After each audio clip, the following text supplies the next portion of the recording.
What planet is closest to the sun? Mercury with craters on it. Then, Venus is the hottest planet with high temperature because it's hot. then, Mars is a red planet with aliens. what is the planet next to the Venus? Earth. Earth. Earth. Earth is the only planet with life on it. Okay, then what is the next of the Earth? Mars. Mars is a red planet with aliens and volcanoes. And what? And what? What is the next to the Mars? Mounts. What is the next to planet of Mars? Jupiter. Jupiter.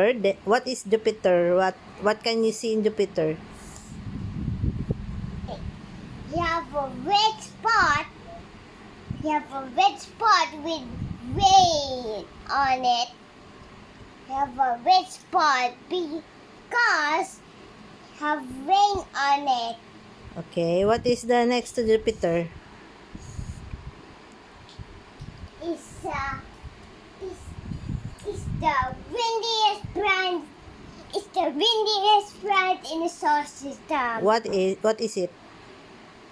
It's bigger than Mercury. For Jupiter, it's big. Jupiter is big. Yeah. Oh, what planet is next to Jupiter? What? What planet? Saturn. Saturn. Saturn have rings around her with dust and ice. Okay, next. To Uranus.